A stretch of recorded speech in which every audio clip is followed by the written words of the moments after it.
ഈ വീഡിയോയിൽ നമ്മൾ ഡിസ്കസ് ചെയ്യാൻ പോകുന്നത് what are the advantages of dynamic programming and what are the disadvantages of dynamic programming approach. Advantage എന്താണെന്ന് വെച്ചാൽ എഫിഷ്യൻസിയാണ്. കാരണം നമുക്ക് ഇതിൻ്റെ ടൈം കോംപ്ലക്സിറ്റി ഒത്തിരി കുറയ്ക്കാൻ പറ്റും. കാരണം നമുക്ക് ഈ ഓവർലാപ്പിംഗ് സബ് പ്രോബ്ലംസ് ആണ് ഉള്ള കേസിലാണ് നമ്മൾ ഡൈനാമിക് പ്രോഗ്രാമിംഗ് അപ്രോച്ച് ഉപയോഗിക്കുന്നത്. അപ്പോൾ പല പ്രോബ്ലങ്ങളും ഓവർലാപ്പ് ആണ് എങ്കിൽ നമ്മൾ ഈ സൊല്യൂഷൻസ് സ്റ്റോർ ചെയ്യുന്ന കാരണം അവ റീയൂസ് ചെയ്യാം. അതുകൊണ്ട് നമുക്ക് ടൈം കോംപ്ലക്സിറ്റി കുറയ്ക്കാൻ പറ്റും.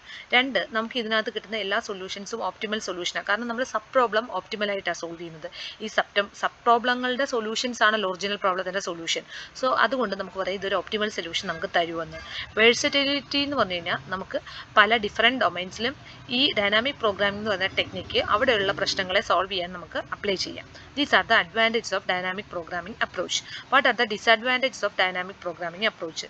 ഒന്ന്, സ്പേസ് കോംപ്ലക്സിറ്റി. സ്പേസ് കോംപ്ലക്സിറ്റി എന്ന് പറഞ്ഞു കഴിഞ്ഞാൽ ഡൈനാമിക് പ്രോഗ്രാമിംഗ് ചെയ്യണമെങ്കിൽ അഡീഷണൽ മെമ്മറി വേണം. കാരണം ഈ റിസൾട്ടുകൾ സ്റ്റോർ ചെയ്യേണ്ടേ സബ് പ്രോബ്ലമുകളുണ്ട്.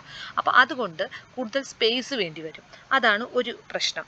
രണ്ടാമത്തെ പ്രശ്നം എന്ന് വെച്ച് കഴിഞ്ഞാൽ നമുക്ക് സത്യം പറഞ്ഞാൽ ഈ ഡൈനാമിക് പ്രോഗ്രാമിംഗ് മെത്തേഡ് ഫോർമുലേറ്റ് ചെയ്യണമെന്നുണ്ടെങ്കിൽ നമുക്ക് ആ പ്രോബ്ലത്തിനെ കുറിച്ച് ഡീപ്പ് അണ്ടർസ്റ്റാൻഡിങ് ഉണ്ടാവണം. എന്നാൽ മാത്രമേ നമുക്ക് അതിൻ്റെ ഡൈനാമിക് പ്രോഗ്രാമിംഗ് സൊല്യൂഷൻ ഫോർമുലേറ്റ് ചെയ്യാൻ പറ്റത്തുള്ളൂ.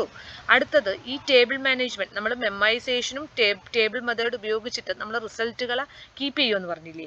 അപ്പോൾ ഇതിനകത്തോട്ട് ആഡ് ചെയ്യുന്നതും ഒക്കെ ഓവർ ഹെഡാണ്.